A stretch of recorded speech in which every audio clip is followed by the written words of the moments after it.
Hi, and welcome to Quarantine Cocktails with Chad and Nicole. Today we're going to be talking about the Old Fashioned, which is a classic American cocktail that dates back to at least the late 1800s, if not earlier. And interestingly enough, the emergence of the word cocktail was around by the early 1800s, and the definition of that word was a combination of spirits, sugar, water, and bitters. Interestingly enough as well, the first published American cocktail book was in 1862 by a man by the name of Jerry Thomas. He was quite an influential bartender of the late 1800s, and we'll talk about him more a little later. He was quite a lively character. The book itself contained a recipe for a gin-based cocktail called the Old Fashioned Holland Gin Cocktail. The first documented appearance of the modern Old Fashioned that we know today came from Kentucky, and it showed up at the Waldorf Astoria in New York City in the 1880s. It's considered the quintessential American cocktail because of the presence of bourbon and rye. And the recipe is pretty straightforward. It follows the cocktail definition with bourbon or rye, sugar, and a few dashes of bitters. Some history there for you. Absolutely. So speaking of bitters, bitters have been around for a long time, and they're an important element of a lot of cocktails, both in the true sense and in the modern sense. And bitters arose as a kind of medicinal, for medicinal purposes, but eventually made their way as a flavoring for alcoholic drinks, and as early as the 1806. Bitters have been around for a long time. Some of the more famous bitters producers have been around for a long time.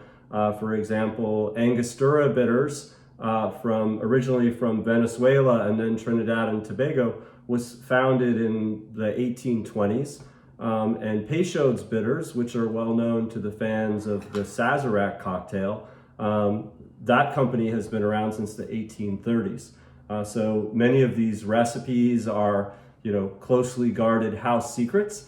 And there's a wide variety of bitters out there, with quite a few on the market now as the rise in interest in craft cocktails.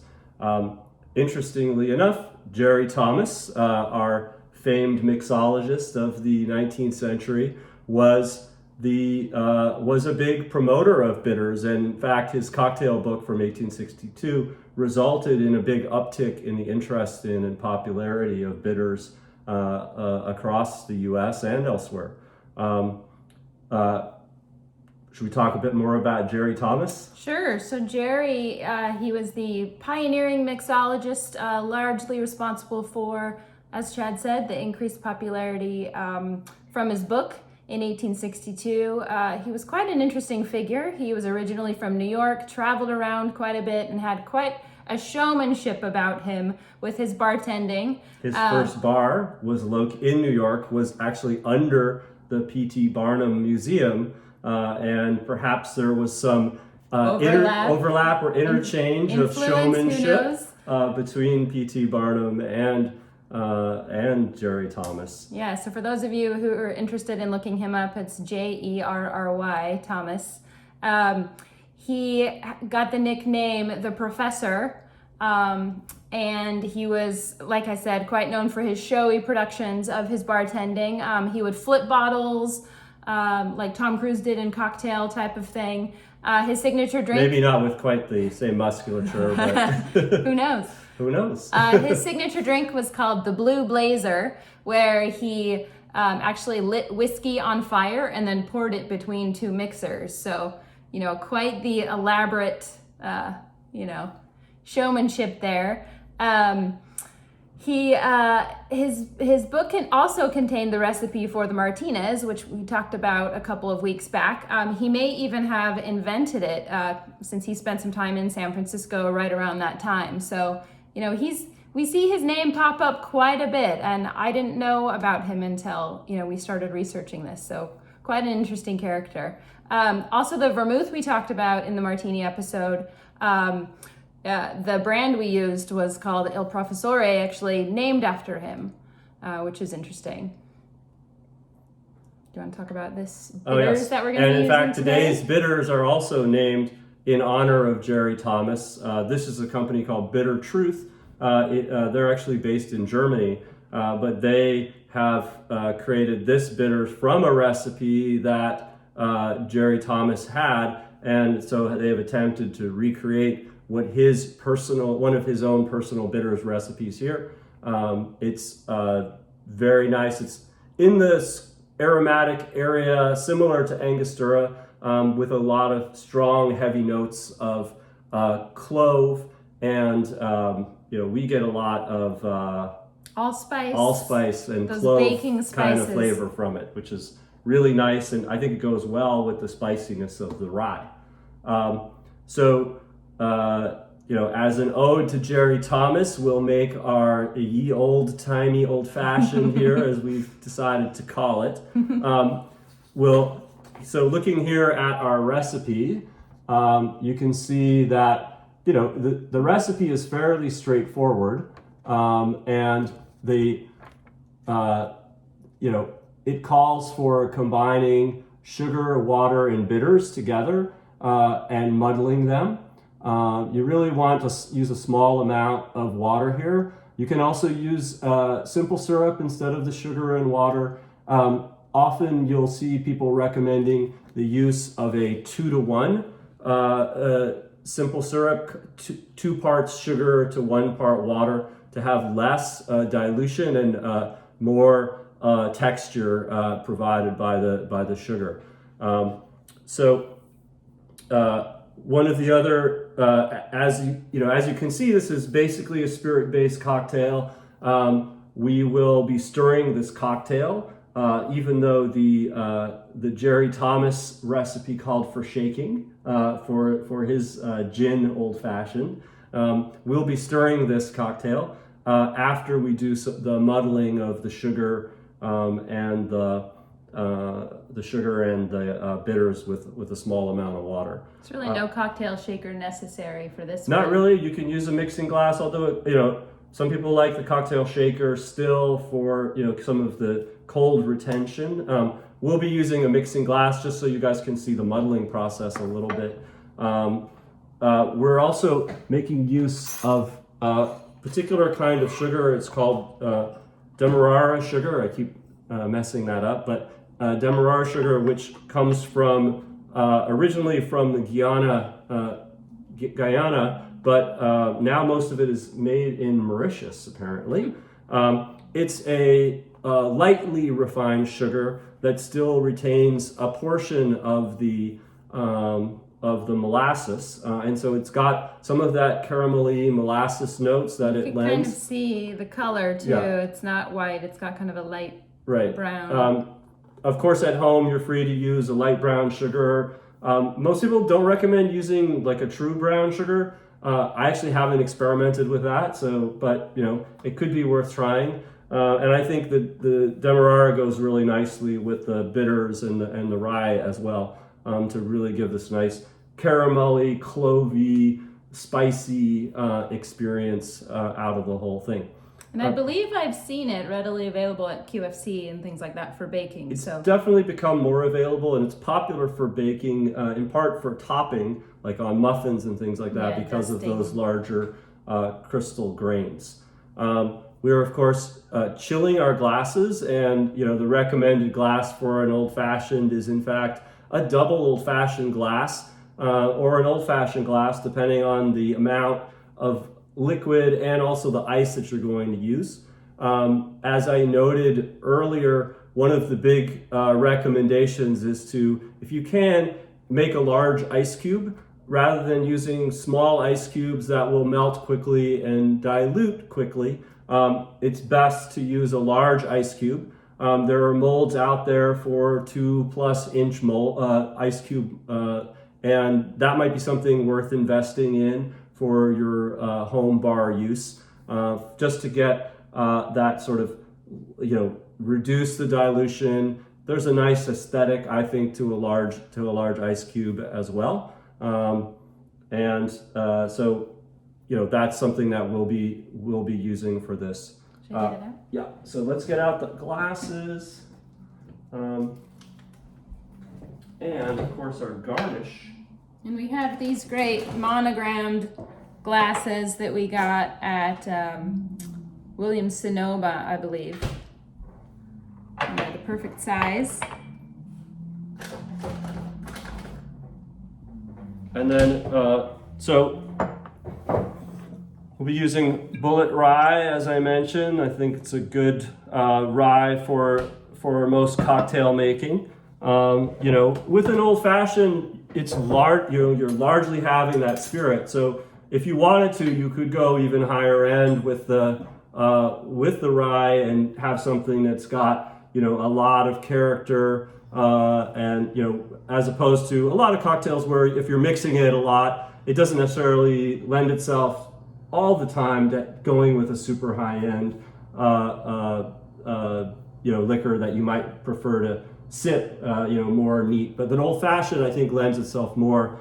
Now I also forgot to mention garnishes, and with the old fashioned, the traditional garnish is an orange peel. I'm sorry, and at some point later on, and possibly because of the lower liquor quality in Prohibition, which we've mentioned a little bit before, which had an influence on the martini, it also had an influence on the old fashioned and caused people to actually introduce the popularity of introducing larger amounts of fruit. So rather than just using the orange essence and the peel as a garnish, they would actually, muddle in some orange slices, and get maraschino cherries involved and things along those lines. I think we'll stick closer to the classic presentation. There's a saying from a British writer. I can't remember it off the top of my head here, but Crosby Gage. Yes, Crosby Gage wrote in 1944 that serious-minded people omit fruit salad from old fashions. We are going to have our orange peel in the traditional manner, but we're also going to include a nice bourbon-soaked cherry. These are actually some cherries that I also happen to have smoked to give a little bit of extra smokiness and flavor, and I think it creates a nice little kind of finishing point at the end of the old fashioned. So might be going a little bit non-traditional and non-old timey with that, but making it craft. But maybe that could be the sort of up-level craft element. All right, so enough spiel. We'll start making the cocktail. So I'm going to make 2 cocktails worth here. So I'm going to start with 2 cubes of my ice in my demonstration mixing glass, which happens to be 2 cubes of sugar, excuse me. A Demerara sugar here, and I'm going to beat this into submission. Oh, these guys are crunchy.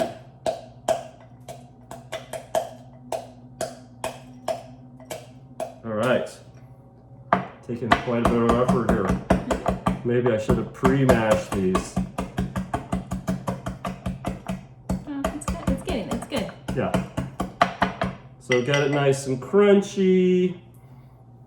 And we'll throw in. If it comes crystallized, is there still muddling needed, or? You're basically trying to just actually make it into more of a slurry or a syrup. So, a lot of people might recommend making a syrup ahead of time if you wanted to, but it sort of depends on the quantity and how many of these simple syrups you want sitting around in your refrigerator. So I'm going to add about 6 dashes of these delicious Jerry Thomas Decanter bitters. And then we're going to add just a little bit of water. I'm going to use my bar spoon here to introduce maybe 2 bar spoons worth because I'm making a double. But we'll start with that.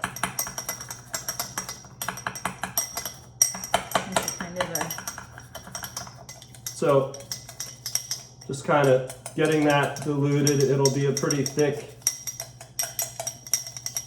and full amount still, but you do want to get it dissolved. So those are larger cubes. I might actually put just a little bit more water in. We'll throw another bar spoon in. All right, so we got that going. That looks pretty good at this point. It's definitely getting there. All right. Next up, we will pour in our rye. 4 ounces of rye. Now some people will use bourbon, kind of depends on the flavor profile you like. I've even seen some recipes, came across the recipes on different that goes for a combination of bourbon and rye. So to kind of give little elements of each, and some of that was also dependent on some of the other things that they were adding in there. All right, so there you can see mostly dissolved. Maybe not as dissolved as I would like it, but we'll keep pressing ahead. So we will put in our mixing ice. So here again, for the mixing ice, I'm really, not using my large cubes. This is just where I actually want some dilution in here. I'm going to mix, I'm going to stir rather vigorously if I can without spilling a bunch of it. Probably could have used a larger mixing vessel for 2 cocktails. All right, so we're stirring, you should stir for at least 30 seconds to get the proper level of dilution. Because again, dilution is not your enemy per se. You want to get to the right level of dilution. Quite a bit of sugar at the bottom. There you go. So we'll get that agitated. Hopefully dissolved. And then while he's mixing that, I'll show you. This is the ice mold that we have. I think we bought it on Amazon, but this gives you really nice, large ice cubes for Manhattans, old fashions, that sort of thing. Yep.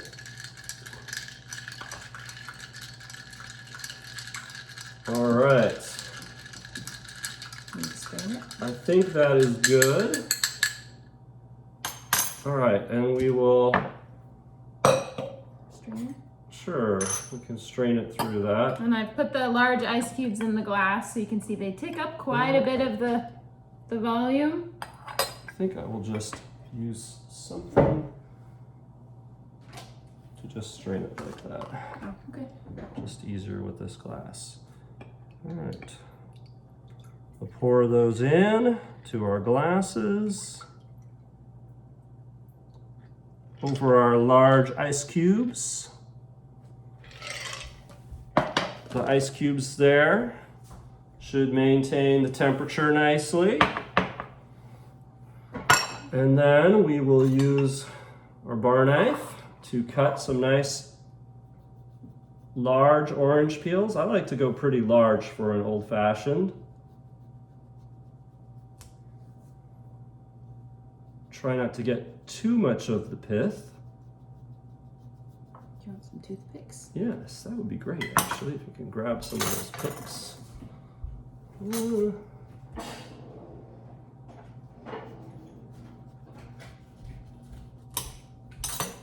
All right, so we'll take our orange peel and we will squeeze it, skin side facing out to express the orange essence. as we have done before in our show. We'll do the same on this one. Right, and you can even rub the peel around to get just a little bit more of that essence in there. And then we will take some of our cocktail picks and we will aesthetically arrange our cherry, comme ça, and place it into our drink. And then we are ready to drink our old-timey, old-fashioned. Thank ye all for joining us. Cheers. Cheers.